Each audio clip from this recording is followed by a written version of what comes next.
Cumplí 71 años la primavera pasada, aunque la mayoría de los días aún me siento como la mujer que dibujaba planos, bajo presión precisa, organizada, incapaz de confiar en el azar. Me llamo Eloísa Salazar, arquitecta retirada, madre de un hijo, y últimamente, lo admito, una tonta sentimental. Esa mañana estaba en una joyería en la calle Allende, en Guanajuato, decidida ahí a encontrar el regalo perfecto para la boda de Mateo. La tienda olía ligeramente a abrillantador de limón y a historia. La luz del sol se colaba por los ventanales altos, destellando en filas de gemelos de plata y relojes antiguos. Había reducido mi elección a un reloj de bolsillo antiguo, caja de oro, grabado sutilmente con un tic-tac elegante que evocaba una era pasada. Parecía algo que un constructor apreciaría, algo que le recordara a mi hijo las bases que no se derrumban. Mateo tenía ahora 38 años, exitoso, pulido, y a punto de casarse con Clara Méndez, una comerciante de arte con una postura impecable y una respuesta para todo. Estaba orgullosa de él, de la vida que había construido desde la muerte de su padre. Pero mientras el dependiente hacía girar el reloj para mostrar su sonido, sentí ese dolor extraño del tiempo doblándose sobre sí mismo. Entonces mi celular vibró en el bolsillo de mi abrigo. Un zumbido seco que rompió el ritmo de la suave música de la tienda. Miré la pantalla. Número desconocido. El mensaje era breve. No vayas a la boda. Huye. Lo leí 2 veces esperando que mis ojos corrigieran las palabras en algo lógico. No lo hicieron. Las letras brillaban frías contra la pantalla clara, tan frías como el reloj que sostenía en mi mano. «Señora». La voz del vendedor llegó desde el mostrador. «¿Quiere que lo envuelva?» Asentí por instinto, aunque apenas lo escuché. Mis dedos se movieron por memoria al entregar mi tarjeta. En mi cabeza 1000 cálculos pequeños comenzaron. Número equivocado, ¿una broma? Cada uno más absurdo que el anterior. Al salir, la luz del mediodía en Guanajuato pegó fuerte, cálida e implacable. Me quedé en la acera viendo pasar a los turistas, intentando tragar la creciente inquietud. Luego hice lo que cualquier persona racional haría. Llamé al número. El primer timbre sonó claro. Luego otro. Al cuarto alguien respondió. Sin saludo. Solo una respiración leve del tipo que eriza la piel de los brazos. Hola, mi voz sonó demasiado formal, como si estuviera en una reunión. ¿Quién es? Una pausa, luego un susurro bajo, tenso pero deliberado. Si quieres a tu hijo, mantente lejos. Y la línea se cortó.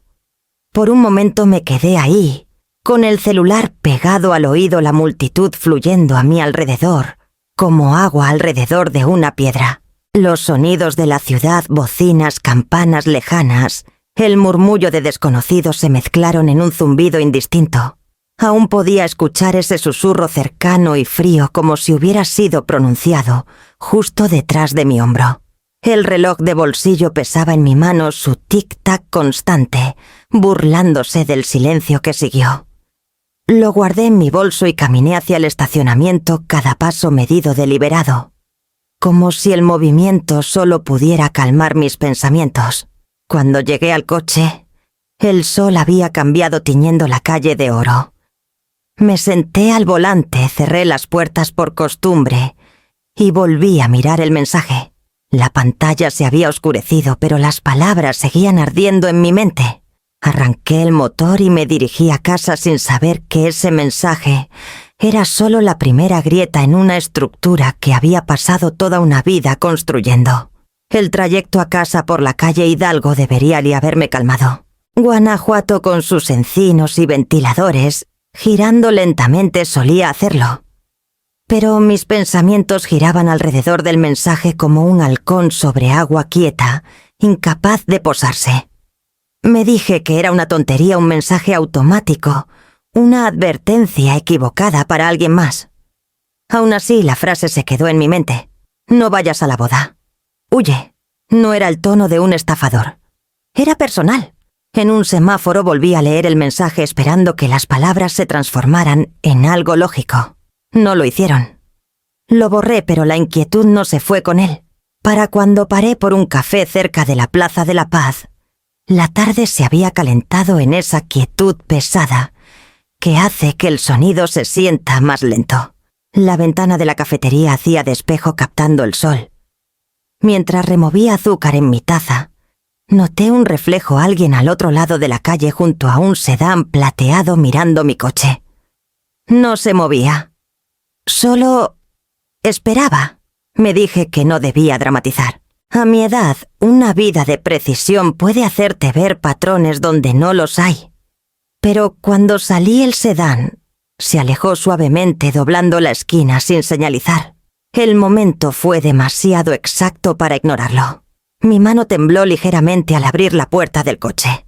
El reloj en mi bolso tic-tacaba débilmente, marcando cada segundo con una calma inquietante. Por impulso llamé a Mateo. Respondió al segundo timbre su voz llena de movimiento, viento, voces, tráfico. «Mamá, no puedo hablar mucho, estoy entre reuniones». «¿Qué pasa?» «Solo quería saber cómo estás», dije intentando sonar casual.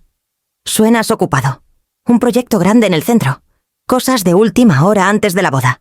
¿Todo bien?» La verdad me apretó la garganta, pero dudé.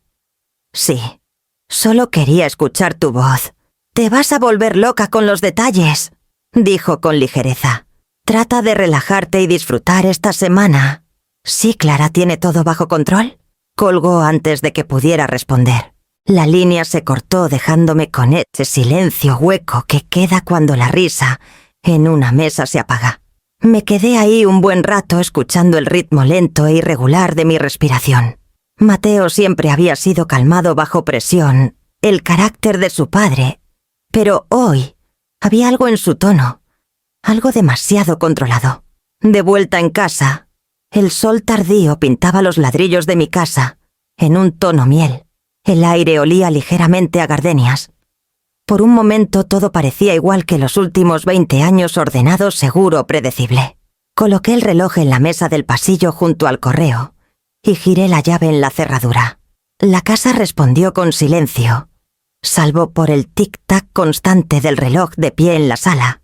Sonó una vez al pasar el sonido agudo y hueco contra el suelo de madera. Otro lo siguió un latido atrás, casi sincronizado con mi corazón. Me quedé quieta con la mano en el pasamanos escuchando el ritmo, hasta que no supe si el sonido venía del reloj o de mi pecho. Esa noche el sueño no llegaba. El aire se sentía demasiado cerca, demasiado quieto, presionando contra las paredes de mi cuarto, como si estuviera escuchando. Afuera los vientos del río Lerma se movían entre los árboles, rozando ligeramente las contraventanas. Apagué las luces, preparé té de manzanilla, incluso puse un viejo disco de jazz, cualquier cosa para calmar mis pensamientos.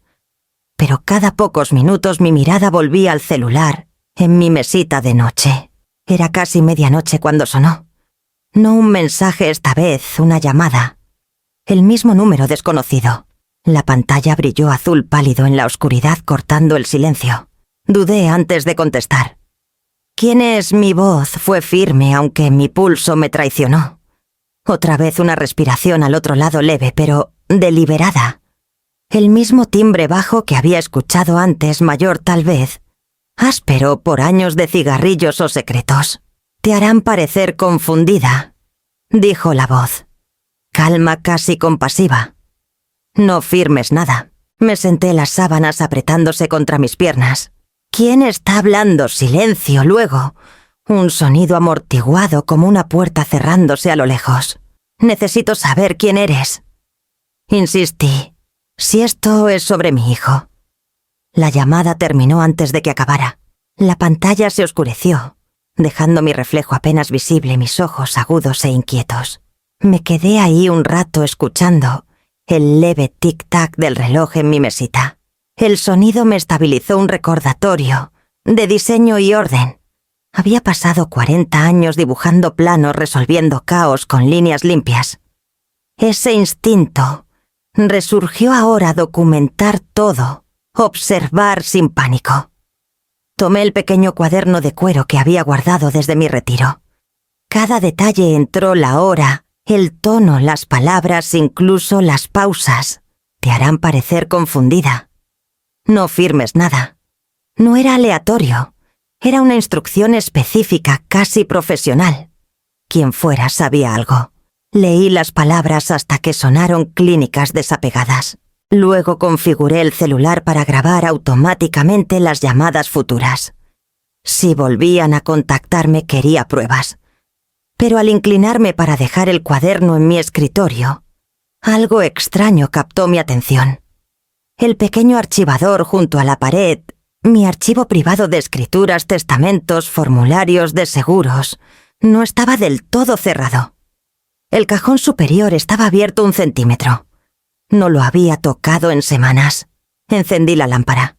Los papeles dentro estaban ordenados, pero desplazados. Mi vieja costumbre era alinear cada carpeta al ras del borde frontal, un truco de precisión de mis días de dibujo arquitectónico. Ahora 3 estaban hundidas como si las hubieran devuelto, apresuradamente. Mi corazón comenzó a latir fuerte. Saqué las carpetas una por una, escrituras de propiedad, casas al azar, testamento en vida y poder notarial, distribuciones de jubilación, cada pestaña perfectamente etiquetada con mi letra. Solo el archivo del poder notarial tenía una leve arruga en la esquina, como si alguien lo hubiera doblado antes de alisarlo. Revisé la cerradura del cajón. Sin arañazos, sin roturas. Quien lo hizo tenía acceso, o al menos sabía dónde encontrar la llave de repuesto. Caminé por la casa silenciosa cuarto por cuarto, el zumbido leve del refrigerador y el eco de mis pasos como únicos sonidos. La puerta principal estaba cerrada con llave. La ventana de la cocina cerrada. Todo en su lugar. De vuelta en el cuarto me senté y presioné el celular contra mi oído otra vez, aunque la línea estaba muerta. Esa voz sabía de firmas, de confusión, de algo que no le había dicho a nadie. Cerré el cajón, lo aseguré esta vez, y deslicé la llave bajo el forro de la caja del reloj. El tic-tac continuó incluso después de apagar la luz, su ritmo constante e indiferente. Me quedé despierta hasta el amanecer, cada crujido del suelo sonando menos como la casa sentándose y más como alguien alejándose sigilosamente. Cuando Mateo tenía 8 años, se sentaba junto a mi mesa de dibujo en el suelo de nuestra vieja casa en San Miguel, con las piernas cruzadas, la lengua atrapada entre los dientes, mientras dibujaba casas en mis sobrantes de papel milimetrado. Sus trazos eran torcidos pero decididos. Lo corregía suavemente repasando sus líneas. «Siempre empieza por la base», le decía. «Todo lo demás depende de lo que lo sostiene». Él asentía con seriedad, como si le hubiera compartido un secreto familiar. Esos fueron los años antes de que las pérdidas empezaran a desgastarnos. Antes de la enfermedad de su padre, antes de que el negocio consumiera mi atención. Entonces el mundo de Mateo era pequeño pero sólido, hecho de líneas azules, migajas de borrador y el suave raspar de mi lápiz sobre papel vitela. Ahora, más de 30 años después, había construido un imperio con esas líneas. Diseños urbanos. Salazar, la firma que fundó tras la universidad, operaba desde un edificio de cristal, con vista al mismo río que yo veía desde mi taburete de dibujo. Había mantenido mi nombre en el membrete, parte tradición, parte homenaje, pero el trabajo, la visión, el reflector, eran todos suyos. La prensa lo llamaba la nueva conciencia arquitectónica de Guanajuato. A veces hasta me mencionaban entre paréntesis. Me había invitado a visitar la firma esa mañana para ver los renders finales del proyecto de restauración costera que diseñó con su prometida Clara. Fui porque era más fácil que decir que no. La oficina olía ligeramente a cedro y pintura fresca, sus paredes alineadas con tableros conceptuales y pantallas digitales que zumbaban suavemente con animaciones. Clara me recibió en el vestíbulo, sus tacones resonando en el suelo pulido. Su belleza era exacta, cada rizo de cabello deliberado, su perfume limpio y cítrico. Eloísa saludó besando el aire junto a mi mejilla. «Mateo está ansioso por mostrarte su obra maestra. Ha trabajado día y noche en esto». Su fraseo era ensayado, afectuoso, pero posesivo. Sonreí de todos modos. Es bueno ver que el esfuerzo tiene recompensa. Entramos a la sala de presentaciones donde Mateo estaba junto a una pantalla curva, con las mangas arremangadas, la corbata floja. Se parecía a su padre a esa edad, confiado, persuasivo, ligeramente agotado por la ambición. Mamá dijo cálidamente: «Llegaste justo a tiempo. Mira esto». En la pantalla un modelo digital giraba lentamente un desarrollo ecológico a lo largo del río Lerma, diseñado para preservar el ecosistema mientras integraba zonas residenciales. Era brillante, fluido, equilibrado, elegante. «Es magnífico», dije, y lo decía en serio. Clara sonrió radiantemente hacia él. «Mateo tiene un don para la escala, la forma en que conecta estructura con historia. Es única». Él rió con modestia. Aprendí de la mejor. Pero el cumplido era reflejo, no sentido. Sus ojos se quedaron en Clara, no en mí. Los vi presentar juntos su mano, descansando ocasionalmente en el brazo de él, terminando sus frases con precisión confiada. Hablaba fácilmente de nuestro enfoque y nuestro lenguaje de diseño, como si hubiera estado allí en los años cuando mi firma no era más que una mesa de dibujo en el ático, y un solo cliente dispuesto a apostar por una mujer arquitecta. Cuando la reunión terminó, el equipo de Mateo se reunió a felicitarlo. Alguien mencionó un artículo próximo titulado «La visión Salazar Arquitectura como legado». Vi la maqueta de la portada en una tableta que pasó el rostro de Mateo en foco, el mío borroso, en una foto de fondo de los primeros días de la firma. Me acompañó al elevador, después aún brillando con éxito. «¿Estás orgullosa, verdad?», preguntó. «Siempre lo he estado». Me apretó el hombro con cariño. «Ya no tienes que preocuparte por nada, mamá. Tenemos el lado del negocio cubierto. Clara me está ayudando a reorganizar los activos, simplificando cosas, asegurando que tu nombre esté protegido». «¿Protegido?». La palabra cayó extraña como muebles movidos mientras dormía. «Me alegra que pienses en el futuro», dije con cuidado. Las puertas del elevador se abrieron. El reflejo de Clara apareció en la pared, despejada su expresión serena. «Criaste a un hombre increíble, Eloísa. Debes sentirte muy afortunada de ver lo que ha construido». Afortunada. Esa palabra también se sentía desalineada, ligeramente fuera de centro. En el camino a casa traté de aferrarme a la imagen de ese niño pequeño en el suelo con sus planos torcidos, pero se desdibujó con el recuerdo de él frente a una pantalla que ya no tenía espacio para mí. Le había enseñado a construir bases sólidas. No me había dado cuenta de que un día podría construir algo lo suficientemente fuerte como para dejarme fuera de la puerta. La lluvia llegó temprano esa mañana, suave, pero insistente, tamborileando contra los escalones del frente como dedos. Desperté con el sonido del tipo que normalmente me reconforta, aunque últimamente incluso los ruidos familiares se sentían fuera de tempo, demasiado cerca, demasiado deliberados. La casa había vuelto a ser algo vivo, susurrando, moviéndose, observando. Estaba en mi segunda taza de café cuando lo escuché, un roce leve en la puerta, rápido y silencioso como papel rozando madera. Apagué la radio y escuché.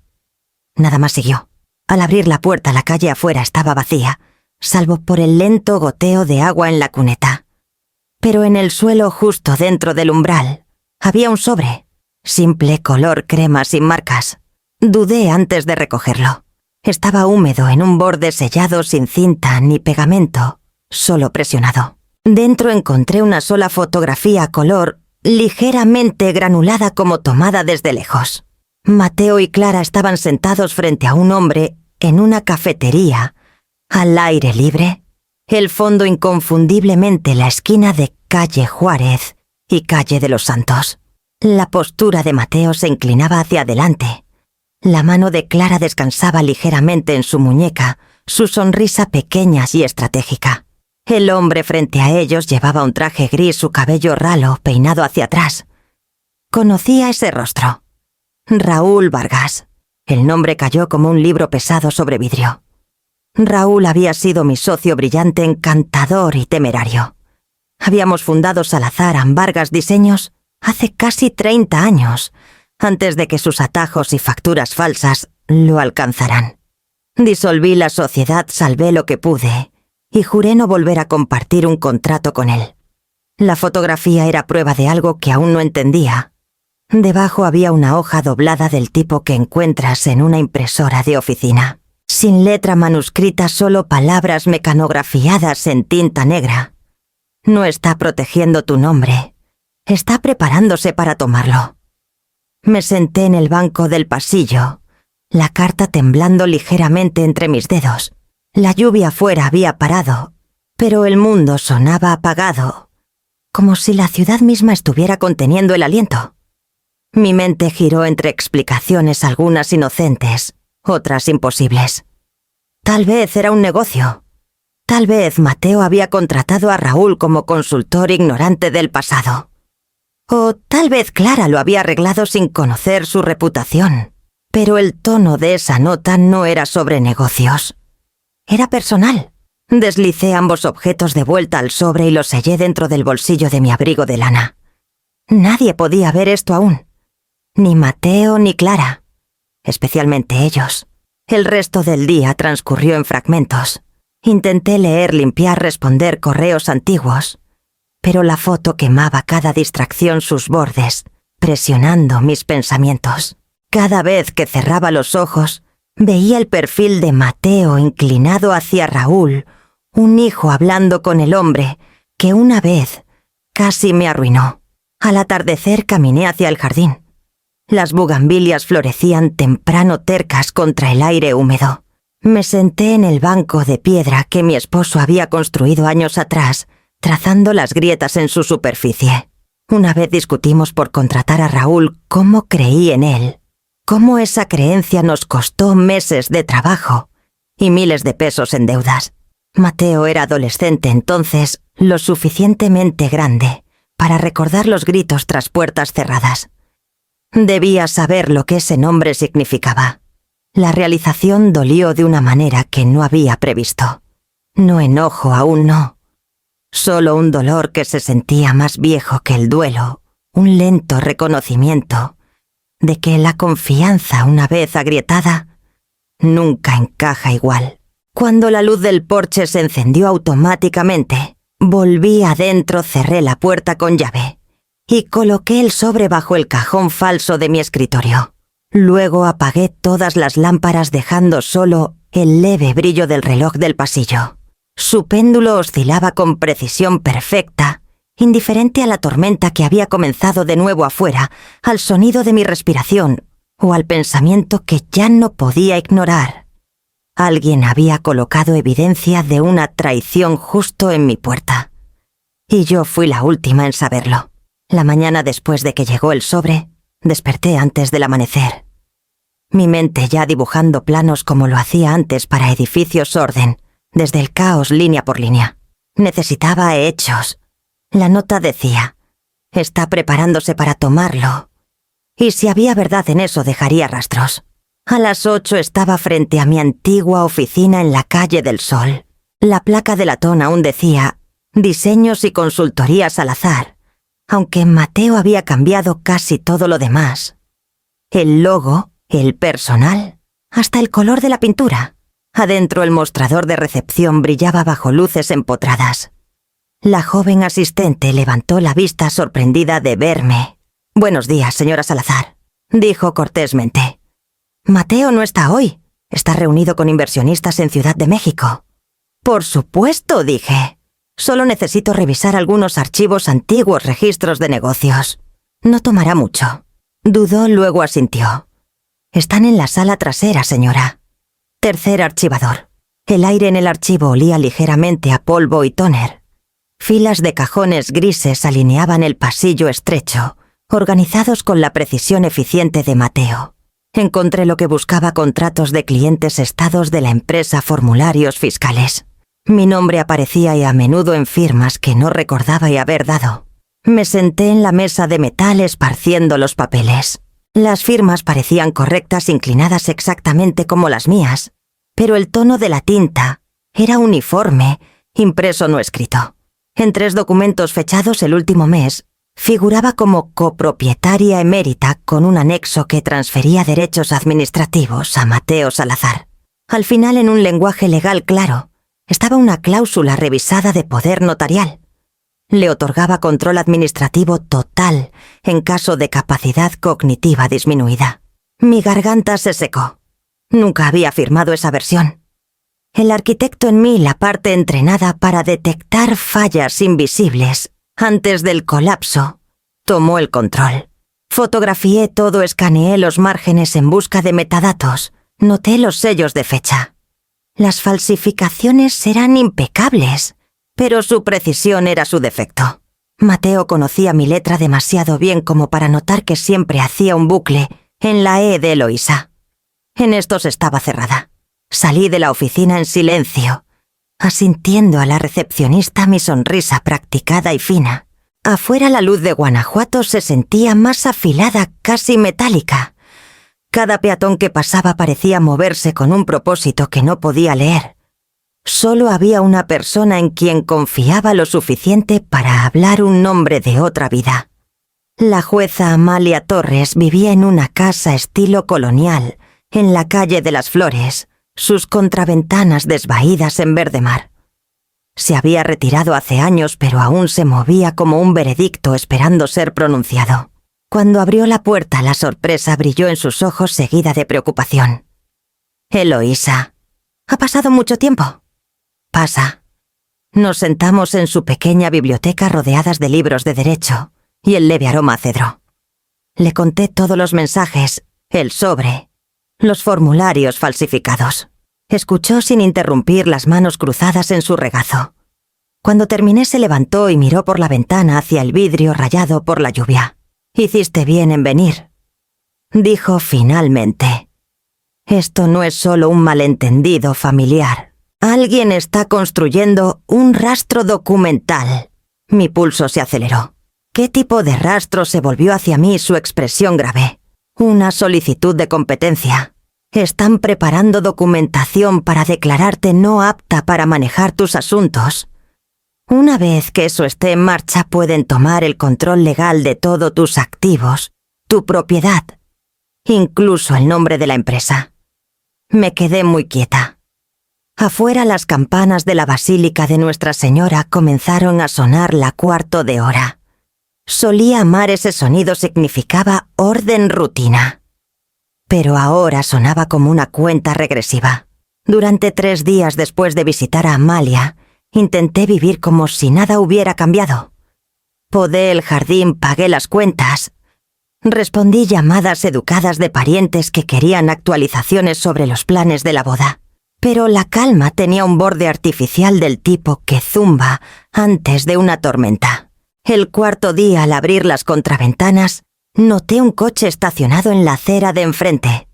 Un sedán oscuro con vidrios polarizados, el motor encendido. No era inusual en los barrios antiguos de Guanajuato.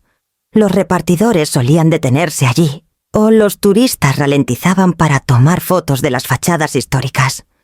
Pero este coche se quedó. Media hora después, cuando volví de regar los helechos, aún estaba allí. Al mediodía se había ido. Esa noche regresó. Por 2 días más, iba y venía siempre el mismo modelo, el mismo lugar, la misma quietud. Memoricé la placa sin querer. BRN 5248. Los números se sentían fríos en mi lengua cuando los susurré. La 3ª noche llamé a mi vecina Rosa, una bibliotecaria jubilada con talento para encontrar cualquier cosa en bases de datos públicas. ¿Podrías revisar un número de registro para mí?, pregunté forzando despreocupación. Ella tarareó pensativa. «Dame 1 hora, querida». Cuando volvió a llamar, su voz era vacilante. «Ese vehículo está registrado a Colectivo del Valle, una firma de consultoría de arte. Rentan espacios de exposición en la calle Hidalgo. La propietaria listada es Clara Méndez». El celular se sintió de repente pesado en mi mano. «¿Estás segura completamente?» Revisé 2 veces. Le agradecí y colgué. La casa estaba en silencio salvo por el tic-tac constante del reloj en su caja de terciopelo. Mi mente comenzó a conectar líneas como lo hacía en los planos geometría simple, revelando algo oculto debajo. La firma de Clara. Vigilancia. Control. Esa noche caminé por cada cuarto antes de acostarme, asegurándome de que las cerraduras estuvieran puestas, las cortinas cerradas. Intenté ignorar la leve inquietud que se arrastraba bajo mi piel, la sensación de ser observada, incluso detrás de las paredes. A la mañana siguiente, llamé a un técnico, un joven llamado Sebastián, para revisar los detectores de humo y el enrutador, Wi-Fi. Llegó con una sonrisa educada y una caja de herramientas al hombro. Una auditoría de seguridad nueva, explicó revisando con su escáner. Hoy en día hasta los termostatos pueden estar escuchando. Lo seguí a mi estudio. Se detuvo cerca de la estantería frunciendo el ceño. ¿Instaló esto recientemente? ¿Instalar qué?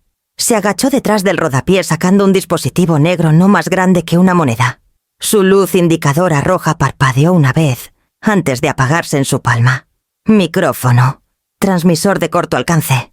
Sentí mi estómago caer. Revisó el escritorio después encontrando otro cerca del cable de la lámpara.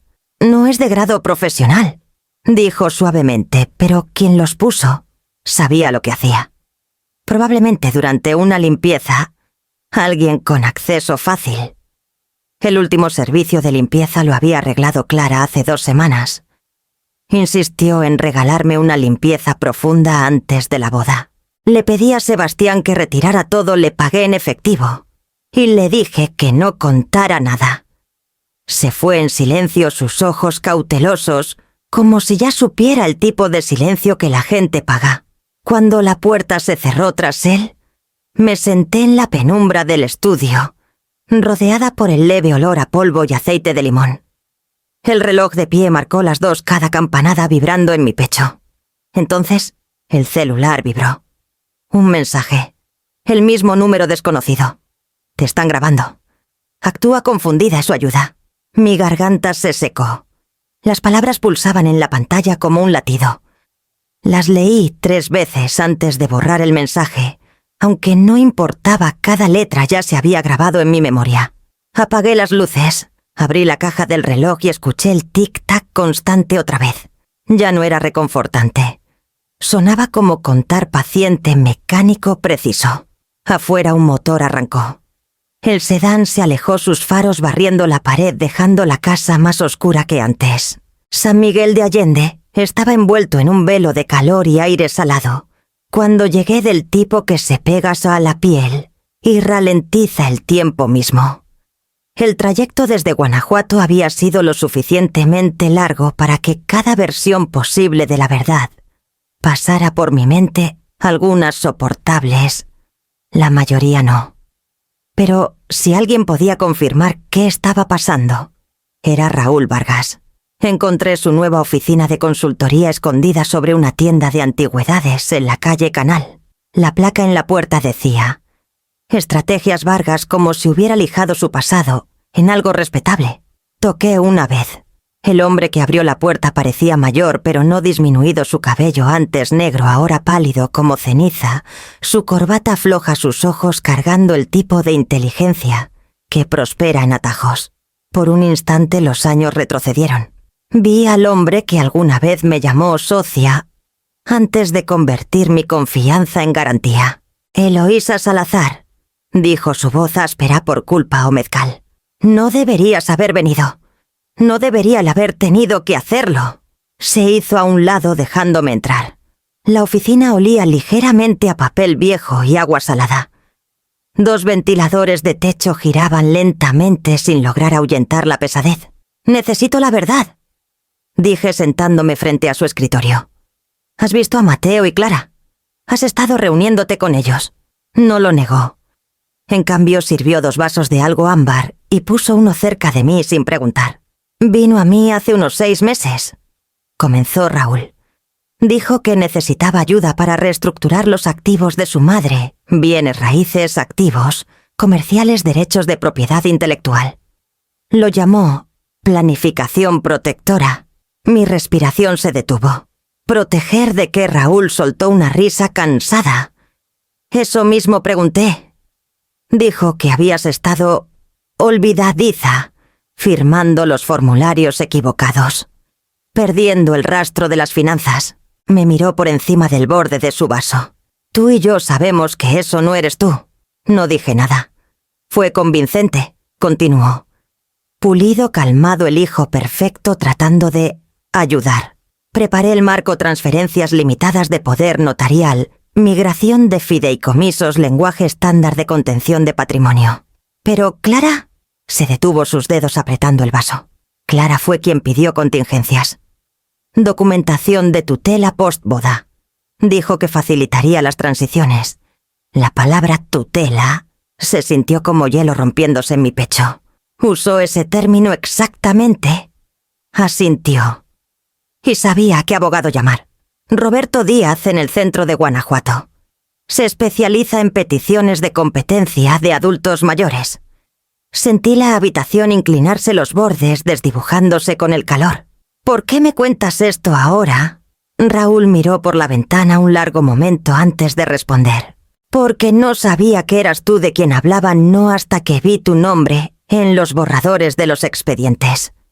Para entonces ya era tarde. Los documentos ya estaban en marcha. Planean presentarlos justo después de la boda. Abrió un cajón, sacó una carpeta delgada y la empujó hacia mí. Dentro había copias de acuerdos preliminares, mecanografiados, sellados, anotados. Mi nombre aparecía en todas partes, ligado a frases como capacidad disminuida y autoridad de transición administrativa. La firma digital impecable de Clara acompañaba cada página. Hojeé lentamente mi propia firma falsificada, otra vez ligeramente errónea, pero lo suficientemente oficial para sostenerse. Me prometieron un anticipo por consultoría, dijo Raúl en voz baja. Dinero que nunca veré ahora. Pensé que podía manejarlo, pero cuando supe para qué era realmente, su voz se quebró. No te mereces eso. El aire en la oficina se volvió más pesado con cada palabra. Afuera una gaviota gritó sobre el río, su sonido agudo contra la quietud. ¿Por qué no me advertiste antes? Pregunté, mi voz baja. Bajó la mirada Kenan a sus manos. Porque pensé que me destruirían de nuevo si los cruzaba. Pero cuando escuché a Clara decir, después de la ceremonia él tendrá todo listo, ella ni notará lo que firma, supe que no podía quedarme callado. Recogí los papeles, los metí en mi bolso y me levanté. Me diste lo que necesitaba. Raúl no levantó la vista. Eloísa, hagas lo que hagas, ten cuidado. No solo planean tomar tu empresa, planean tomarte a ti. Me detuve en la puerta, la humedad presionando contra mis pulmones. Alguna vez le enseñé a mi hijo que una base sólida lo era todo. Parada en esa habitación sin aire, me di cuenta de que había aprendido la lección demasiado bien.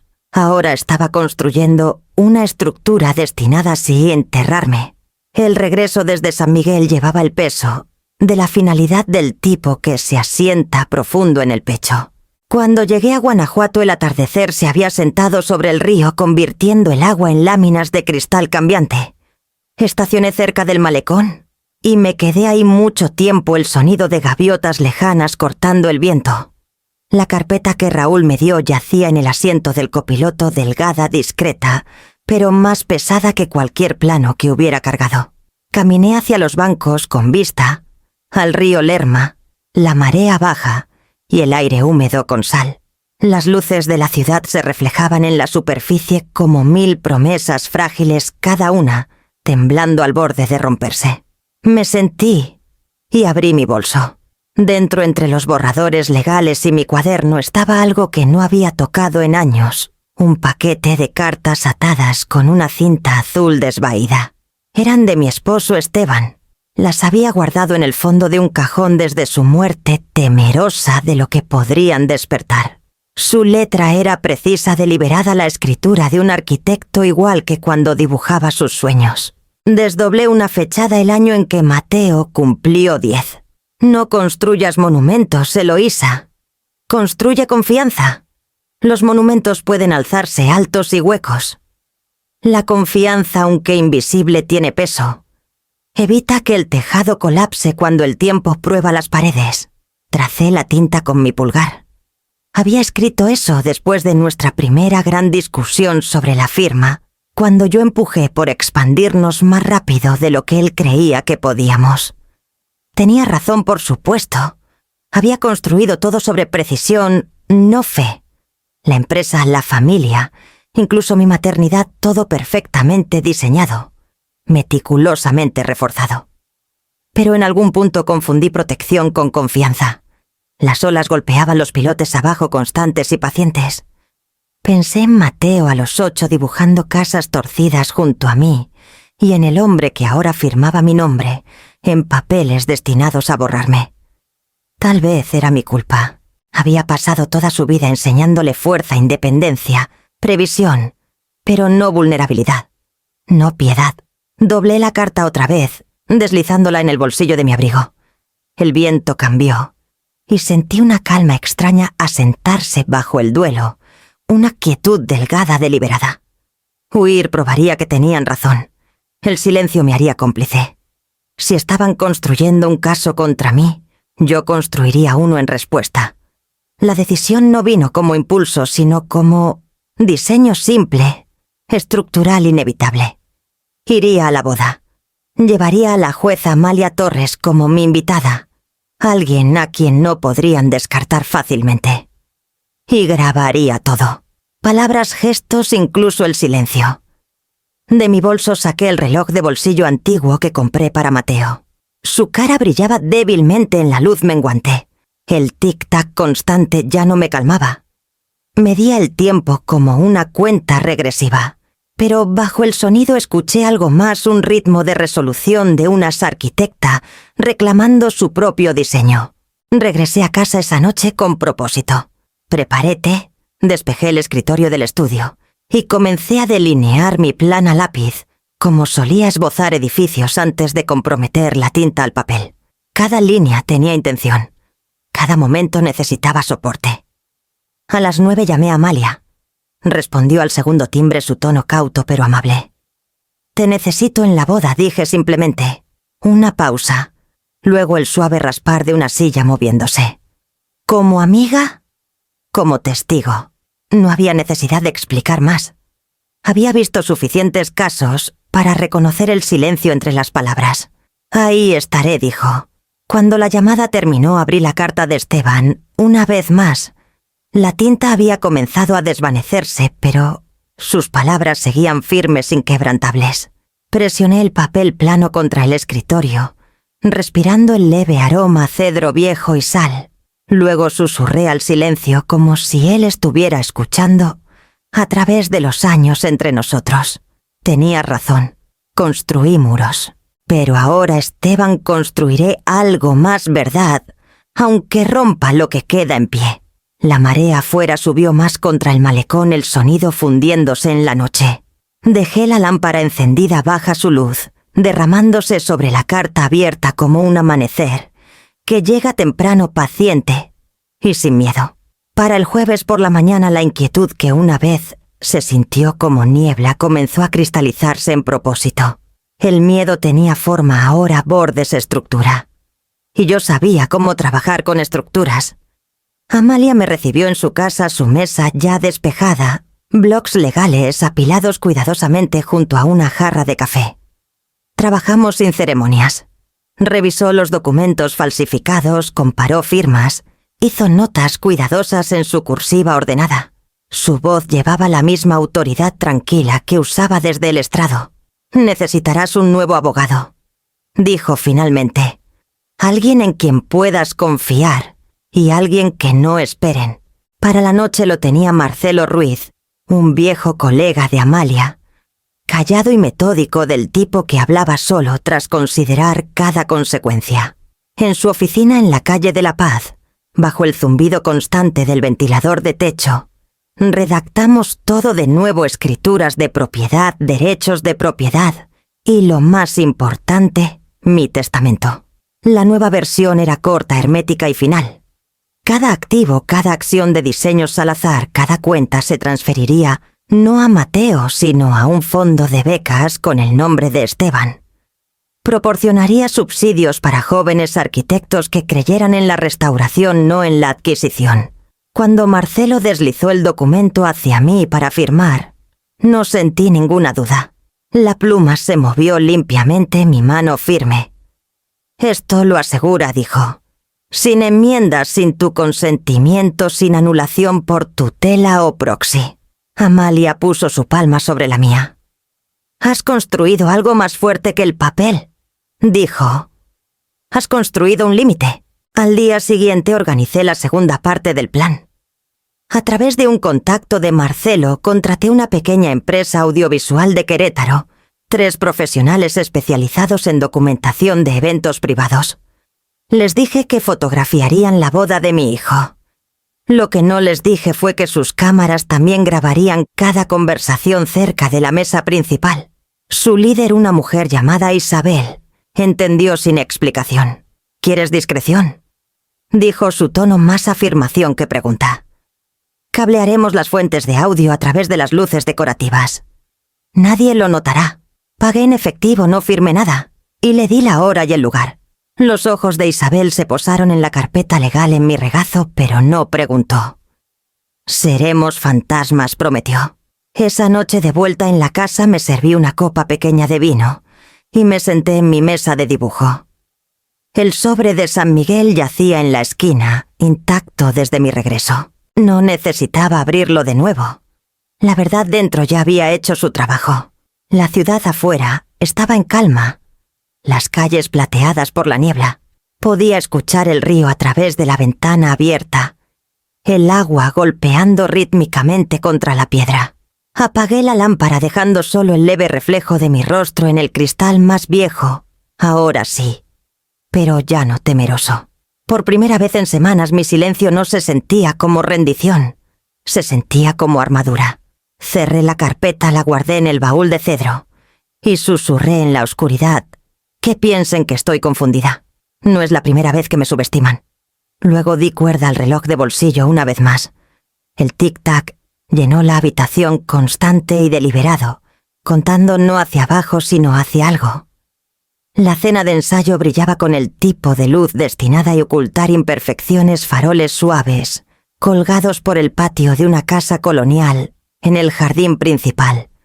Las risas subiendo como vapor desde la brisa del río. Todo parecía perfecto, coreografiado para sugerir paz. El aroma a jazmín flotaba en el aire de la noche mezclándose con plata pulida y vino caro. Mateo estaba cerca de la fuente, su brazo alrededor de Clara, saludando a los invitados con la calidez de un hombre que tenía todo bajo control. Se veía guapo, compuesto, como deben verse los novios antes de una boda. Cuando sus ojos me encontraron al otro lado del jardín, su expresión se suavizó. Mamá dijo atrayéndome para un abrazo que se sentía familiar y ensayado. «Lo lograste. No me lo perdería», dije, mi voz firme. Clara apareció un momento después, su mano rozando ligeramente mi hombro. Su sonrisa era precisa, cortés. «Eloísa, te ve radiante». Le dije a Mateo lo afortunado que es de tener tanta elegancia en la familia. «Elegancia», repetí sonriendo. Un cumplido raro hoy en día. Rió educadamente, el sonido vacío de calidez. Detrás de sus ojos había un destello de cálculo. Un libro mental de apariencias y resultados. Había pasado años en reuniones reconociendo esa mirada. En una mesa en la esquina, la jueza Amalia Torres estaba sentada con tranquila dignidad, sus perlas brillando bajo los faroles. Se mezclaba sin esfuerzo entre los invitados la imagen de la refinación, pero su mirada era aguda. Cuando Clara se inclinó hacia un hombre al otro lado del salón, una figura familiar con cabello ralo y un encanto torpe, los ojos de Amalia se entrecerraron ligeramente. Raúl Vargas. No deberías haber estado allí. Y sin embargo estaba vestido con un traje impecable, fingiendo ser otro invitado educado, mientras intercambiaba una mirada cómplice con Clara. Mi pulso se aceleró, pero mantuve mi expresión serena. La cena transcurrió con el ritmo superficial de la celebración, brindis con champán, anécdotas ligeras, una presentación de fotos de la infancia. La voz de Mateo tembló cuando me agradeció por una vida de guía. Las palabras eran tiernas, pero cargaban el peso de algo ensayado demasiadas veces. Cuando sirvieron el postre me excusé murmurando algo sobre dejar mi bolso en el coche. Mateo besó mi mejilla. «No te quedes fuera mucho tiempo», dijo con ligereza. «Te perderás el brindis final». «No lo haré», prometí. Pero lo hice. Las luces del patio parpadeaban detrás de mí, mientras cruzaba el sendero empedrado hacia la entrada lateral de la casa. Mis tacones no hacían ruido en el suelo de ladrillo antiguo. Me detuve cerca de la puerta que llevaba al estudio privado, una puerta ligeramente entreabierta, voces filtrándose como humo. La voz de Clara era baja nítida. «Necesitaremos los papeles de evaluación listos antes de la ceremonia. Él quiere pruebas de deterioro cognitivo, fechas firmas, cualquier cosa convincente».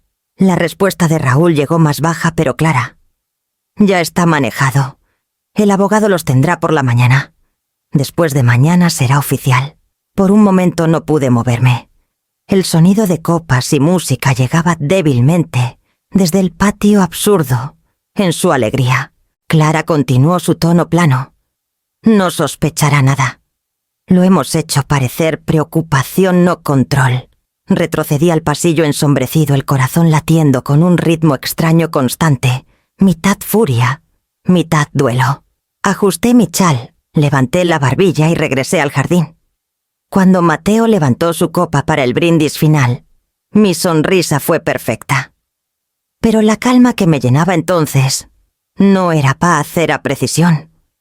La misma calma que sentía antes de cada estructura que construí, el momento antes de que la base enfrentara la tormenta. La mañana amaneció sobre Guanajuato en un baño de oro tan puro que parecía irreal, del tipo que los pintores persiguen toda su vida. A mediodía el río brillaba como cristal y el lugar de la boda, un pabellón al aire libre a lo largo del río Lerma, resplandecía bajo guirnaldas de rosas blancas y seda marfil. Cada detalle había sido arreglado a la perfección. Los invitados llegaron en lino y encaje sus risas flotando sobre el suave zumbido de un cuarteto de cuerdas.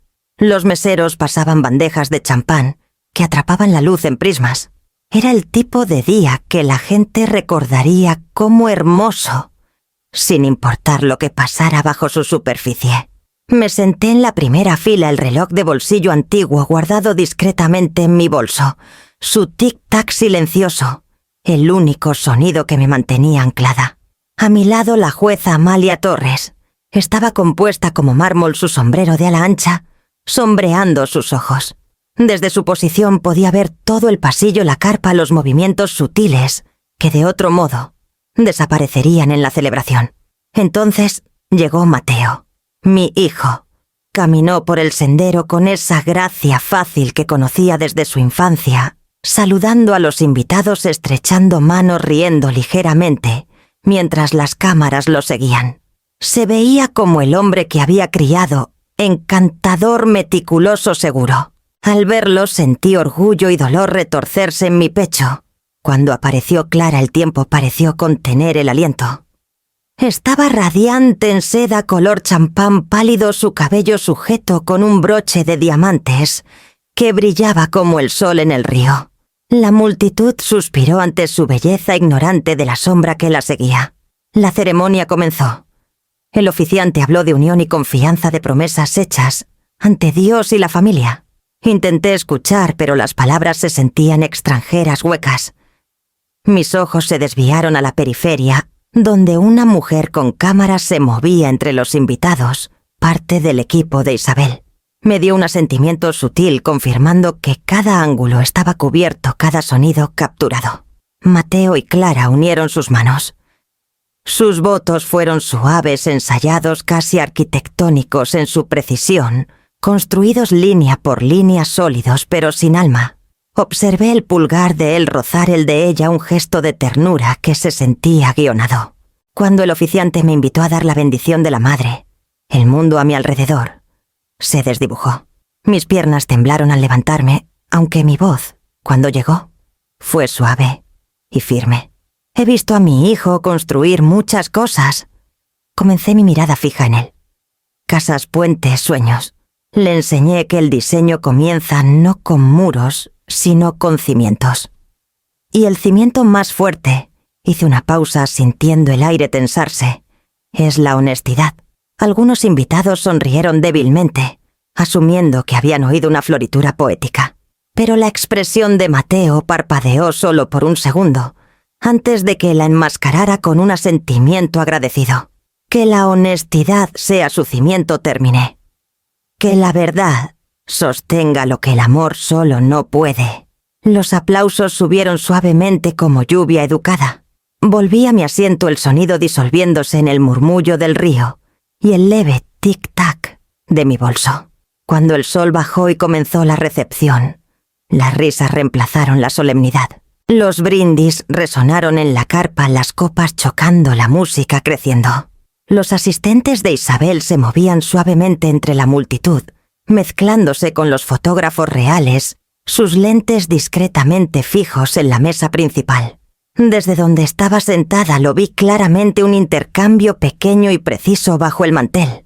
Clara deslizó una memoria USB hacia Raúl, su sonrisa nunca rompiéndose, mientras levantaba su copa en una imitación perfecta de celebración. Él aguardó, su rostro desviado de las luces. La cámara lo captó todo. Sonreí débilmente, mi reflejo temblando en el borde de mi copa de vino. La belleza a nuestro alrededor brillaba perfecta como un cuadro y tan frágil como él. Bajo su oro la estructura ya se estaba agrietando, esperando el momento en que la verdad, como la luz, a través de un vitral, atravesara y rompiera la ilusión por completo. Cuando el crepúsculo cayó sobre el río, la boda se había transformado en una escena de una revista, luces de cuerda, reflejándose en el agua, la banda suavizándose en jazz, el aire fragante con champán y rosas. Las risas se derramaban desde cada esquina de la carpa, y para cualquiera que mirara, era la perfección. Me senté al borde de la multitud, mis manos cruzadas cuidadosamente en mi regazo, el reloj de bolsillo antiguo descansando contra mi palma. Cada tic-tac parecía sincronizarse con el ritmo de mi corazón. El equipo de Isabel se movía entre los invitados con precisión silenciosa, cámaras fijas discretamente bajo las vigas de la carpa. Mateo y Clara estaban en la mesa principal, radiantes, bajo el suave brillo de los faroles. Parecían invencibles, hermosos e intocables. Un mesero pasó detrás de mí rellenando copas, y el sonido de los cristales chocando se sintió extrañamente final. Entonces el maestro de ceremonias tocó el micrófono. Y ahora unas palabras de la familia de la novia, y lo más importante, de la madre del novio, la señora Eloísa Salazar. Los aplausos fueron cálidos, confiados. Me levanté lentamente sintiendo el peso de 71 años equilibrado, en resolución. Mateo me sonrió del tipo que alguna vez deshacía mi enojo.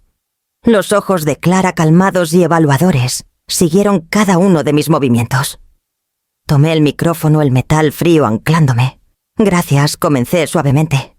Es una bendición rara ver a tu hijo encontrar a alguien con quien construir una vida. Recuerdo cuando Mateo tenía 10 años, se sentaba junto a mí, en mi mesa de dibujo, trazando líneas torcidas y llamándolas planos. Decía, un día diseñaré algo que dure para siempre. Risas suaves recorrieron el salón. Mateo rió mirando a Clara como compartiendo un recuerdo íntimo. Y lo hizo, continué. Construyó un negocio, una reputación, un futuro. Construyó cimientos.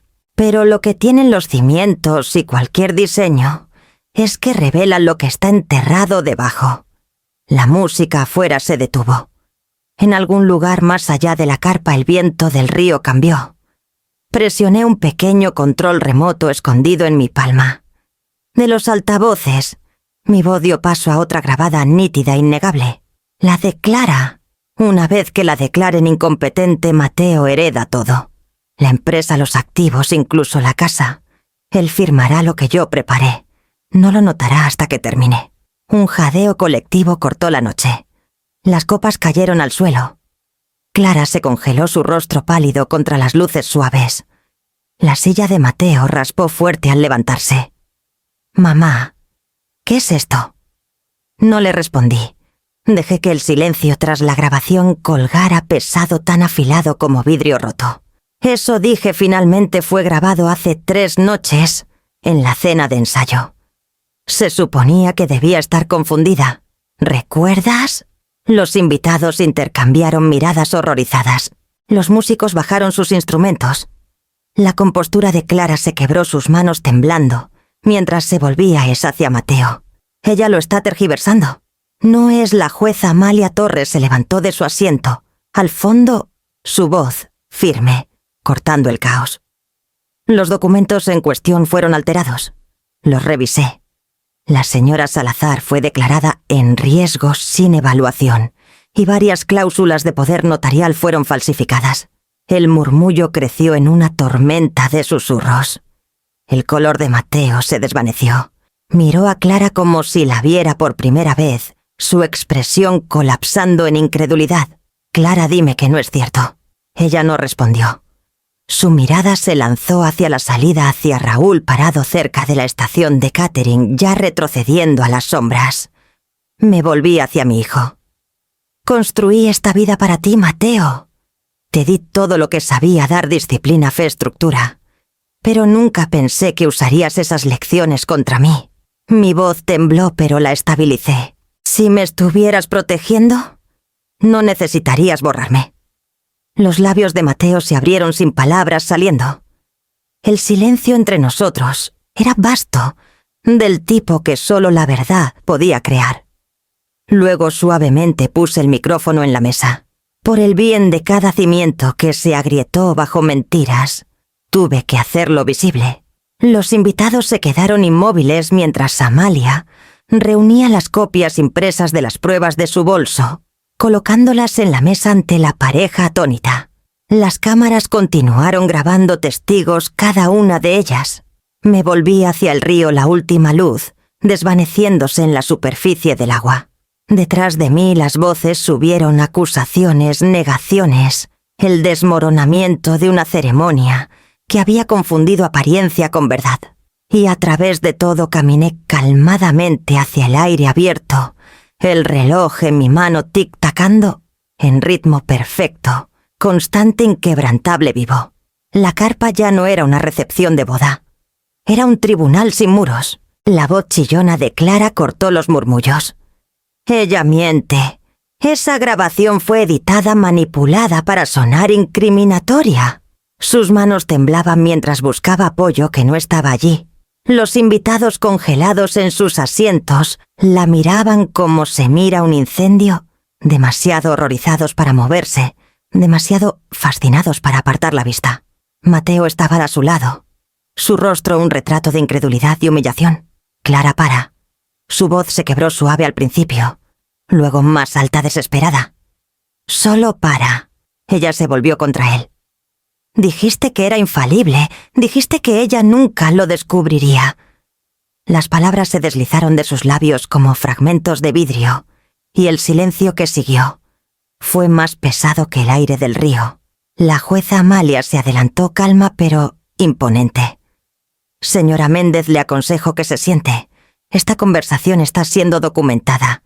La policía de Guanajuato ha sido notificada». Los ojos de Clara se abrieron. «¿Llamaste? Lo hice», dijo Amalia. «La falsificación y la coerción son asuntos penales». La compostura de Clara se hizo añicos. Se dio la vuelta y corrió su vestido, enganchándose en la pata de una silla, desgarrándose mientras empujaba a los invitados, atónitos. El sonido de sus tacones se desvaneció en la distancia, tragado por la noche. Raúl Vargas intentó seguirla, pero 2 oficiales uniformados lo interceptaron cerca de la carpa de catering. Llegaron más rápido de lo esperado, la eficiencia silenciosa de Amalia en acción. Uno de ellos le leyó sus derechos mientras el otro tomaba la memoria USB de su bolsillo, sosteniéndola cuidadosamente con un guante. Mateo no se movió. Estaba junto al borde del río mirando su reflejo parpadeando en el agua negra. Las risas, la música, las copas chocando. Todo se había ido reemplazado por el suave susurro del viento a través de la tela rota. Me acerqué a él lentamente. Mis tacones se hundían ligeramente en el césped húmedo. Cuando finalmente me miró, sus ojos estaban salvajes, no con desafío, sino con algo más crudo, más frágil. Mamá, dijo su voz temblando. No quería que llegara tan lejos. No dije nada. Ella dijo que era solo protección legal. Continuó, las palabras saliéndose a tropel. Que si algo te pasaba, si tu memoria empeoraba, estaríamos listos. Pensé que era inteligente. Pensé que estaba protegiendo lo que construiste. Su voz se quebró en esa última palabra, y algo dentro de mí se rompió con ella. La protección no viene con engaño, dije suavemente. Eso lo sabías. Presionó las palmas contra su rostro, sus hombros temblando. No lo vi, mamá. No vi lo que ella estaba haciendo hasta que fue demasiado tarde. Te juro, nunca quise hacerte daño. Los invitados comenzaron a dispersarse, murmurando disculpas, confusión, simpatía. La banda dejó de tocar. La única luz ahora venía de los faroles de cuerda, balanceándose sobre nosotros su brillo, parpadeando contra las lágrimas de Mateo. Quise alcanzarlo, envolverlo de nuevo en la seguridad de mis brazos, encontrar a ese niño pequeño sentado en el suelo junto a mi mesa de dibujo. Pero la distancia entre nosotros se había vuelto algo medible, como el espacio entre dos vigas colapsando. Puedes verlo, pero no puedes cruzarlo sin caer. Cuando los oficiales pasaron con Raúl esposado, y en silencio, Mateo se estremeció. El sonido del metal contra metal lo hizo retroceder, como si finalmente entendiera el peso de lo que se había construido sobre el engaño. Sentí una ola de agotamiento entonces, no solo duelo, sino el dolor hueco de algo que no se puede reparar. La voz de Amalia me alcanzó débilmente preguntando si necesitaba un coche, si quería presentar cargos. No pude responder.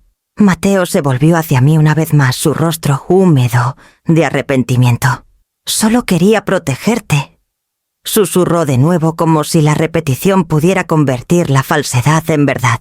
Abrí la boca, pero no salieron palabras.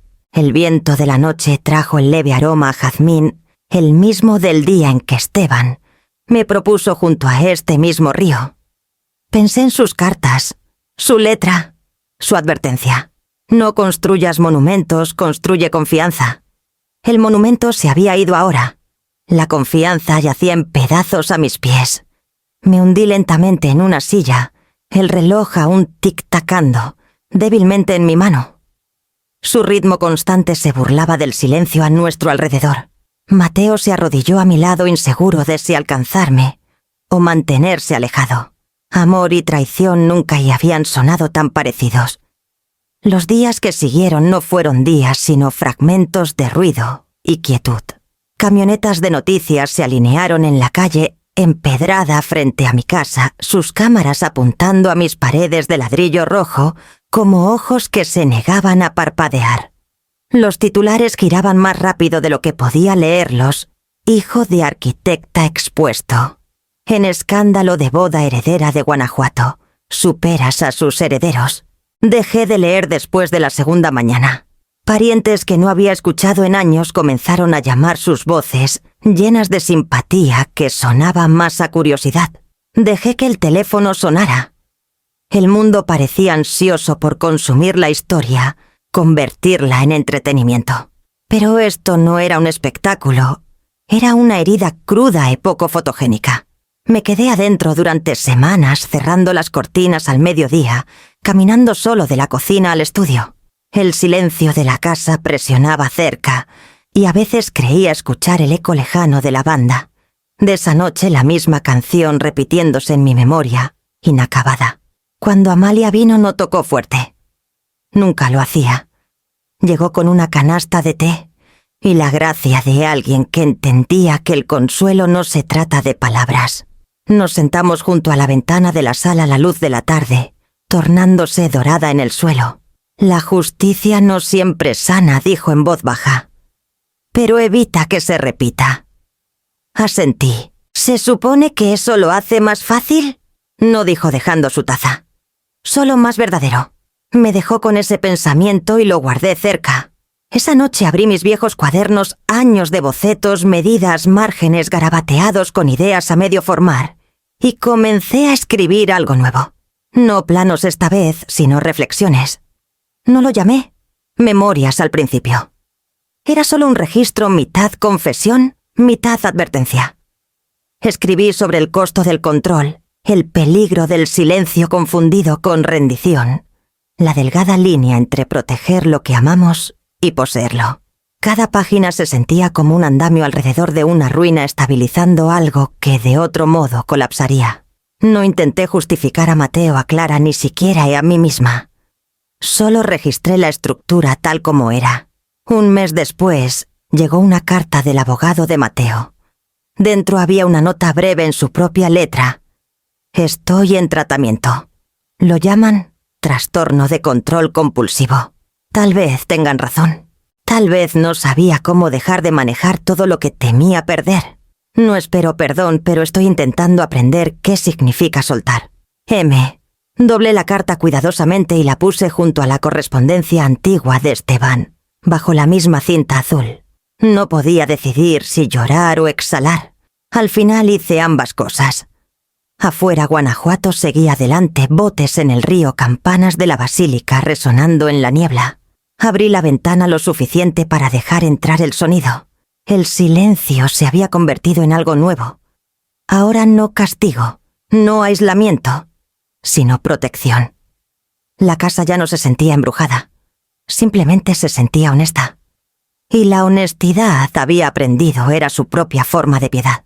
La primavera regresó a Guanajuato silenciosamente ese año, suavizando los bordes afilados que dejó el invierno. Para abril el río estaba vivo de nuevo, velas deslizándose por el malecón, gaviotas descendiendo sobre el agua, el aire, oliendo ligeramente a sal y glicinas. Había comenzado a pasar mis mañanas en el porche, una taza de té en la mano, el ritmo de la marea reemplazando el ritmo de los relojes. El mundo más allá de mi reja había retomado su indiferencia educada. Los periódicos dejaron de llamar. El escándalo se disolvió en la siguiente tragedia, el siguiente ciclo de chismes. Pero dentro de mí, el tiempo se había ralentizado, de una manera que no esperaba. Ya no se contaba por minutos o pérdidas, se medía por respiraciones, por quietud, por el leve pulso del perdón, que a veces encontraba su camino a la orilla. Una mañana encontré un paquete pequeño en la baranda del porche, la letra en el sobre instantáneamente familiar. Dudé antes de recogerlo. La caligrafía de Mateo no había cambiado, escritura de arquitecto, medida deliberada. Mi nombre, mamá, escrito sin florituras. Lo llevé adentro colocándolo en la mesa junto al reloj de bolsillo gastado, que una vez fue para él. Me tomó 1 hora abrirlo. La carta dentro era más larga de lo que esperaba. 2 páginas dobladas con cuidado. Querida mamá, dicen que la terapia no se trata de borrar lo que pasó, sino de entender por qué. He pasado meses tratando de responder eso. Es extraño el control, y el amor suenan tan parecidos cuando tienes miedo de perder a alguien. Pensé que estaba protegiendo tu legado, pero lo que realmente quería era poseer la parte de ti que no entendía. Ahora veo que el amor no se puede poseer. Solo se puede honrar. He dejado diseños urbanos al azar. La Junta acordó disolver mi autoridad y me uní a un pequeño grupo de preservación en Querétaro. Ahora reconstruyo casas viejas, las que todos los demás abandonan. Tal vez es mi forma de hacer las paces con lo que rompí. No espero respuesta. Solo espero que respires más ligero. Espero que estés a salvo. Y espero que un día, si escuchas mi nombre, no duela. Mateo. La letra temblaba cerca del final, una sola mancha de tinta, extendiéndose como una lágrima, que no se permitió derramar. La leí 2 veces antes de dejarla. Afuera el viento del río movió las cortinas, trayendo el eco leve de las campanas al otro lado del agua. El sonido era suave, ni lúgubre, ni celebratorio, simplemente presente. Tomé el reloj de bolsillo, el que compré el día que todo comenzó. Su latón se había opacado con el tiempo, pero el grabado dentro. Para Mateo, para cuando el amor supere al tiempo, aún atrapaba la luz. Abrí la parte trasera con cuidado y deslicé la carta dentro, cerrándola con un suave clic. No se sentía como perdón, no del todo. Se sentía como arquitectura, el acto silencioso de restaurar algo que nunca se verá igual, pero que aún podría sostenerse. Coloqué el reloj en la baranda del porche, dejando que el sol lo calentara. Al otro lado del río las velas pasaban como fantasmas lentos, y pensé en mi hijo en algún lugar tierra adentro, reconstruyendo casas viejas ladrillo por ladrillo. El viento se levantó de nuevo, trayendo el aroma a sal y jazmín. Me recosté en mi silla, los ojos entrecerrados, y por primera vez en mucho tiempo, no me di el momento por la pérdida, sino por la paz. 1 año después de la boda, el mundo se había aquietado en algo más suave. Los pantanos de Guanajuato brillaban bajo la luz de la primavera tardía, el aire lleno del zumbido de grillos y el suspiro lento de la marea. Mi nuevo ajeno hogar estaba al borde del agua pequeño, encalado su porche mirando al este, hacia el amanecer. No era grandioso, no como la casa o las oficinas que alguna vez llevaron mi nombre. Pero era mío, y no pedía más que honestidad. Cada mañana comenzaba igual. Preparaba café lo suficientemente fuerte como para despertar al mar, abría las ventanas a la brisa salada y escuchaba los móviles de viento colgados de la viga del porche. Estaban hechos de llaves viejas, algunas oxidadas, otras aún brillando. Cada una había abierto una puerta por la que alguna vez pasé y luego tuve que cerrar. La pesada de latón venía de mi firma en la calle del Sol. La más pequeña de plata pertenecía a mi primera casa con Esteban. La última, suave por años de uso, era de la casa donde creció Mateo. Juntas cantaban cuando el viento las movía, desiguales, imperfectas, pero armoniosas a su manera. Los días se llenaban solos. 2 veces por semana tomaba el ferry al centro para dar clases voluntarias en la escuela de arquitectura. Enseñaba un seminario sobre ética en el diseño, un título irónico, tal vez, para alguien cuya vida se había convertido en un plano de fallas morales y reparaciones. Pero los estudiantes escuchaban. Hacían preguntas no sobre medidas o códigos, sino sobre juicio, sobre elegir la integridad sobre la oportunidad. Los edificios recuerdan las intenciones de sus creadores, les dije una vez trazando una línea en el pizarrón. También las personas. Asintieron, y vi en sus ojos que entendían más de lo que esperaba. Tal vez eso era legado suficiente. Por las tardes a menudo caminaba por el sendero estrecho junto al pantano, viendo a la geora las garzas levantarse de los juncos. A veces llevaba el reloj de bolsillo, aunque nunca lo abría. Me gustaba saber que la carta de Mateo aún estaba dentro, doblada cuidadosamente a salvo en su caparazón de latón. No habíamos hablado desde ese día en el río, pero a través de cosas pequeñas, donaciones hechas en nombre de Esteban, un diseño publicado anónimamente en una revista local de preservación, sabía que seguía intentando reconstruir. Eso era suficiente. El atardecer bañaba el agua en ámbar. Desde mi porche el sonido de los móviles flotaba sobre el pantano delgado y constante. Me recosté en mi silla sintiendo el calor de la taza entre mis manos y pensé en todas las puertas que había cerrado. No con enojo, sino con paz. Cada una que había abierto un poco más de espacio para respirar, para la luz, para la verdad. El amor me construyó. Susurré las palabras apenas más altas que el viento. Los límites me salvaron. Los móviles respondieron suavemente sus notas, desvaneciéndose en el aire de la tarde, llevando una historia que ya no era sobre pérdida, sino sobre la dignidad silenciosa que sigue a la supervivencia, el tipo de fuerza que nadie puede heredar, solo aprender.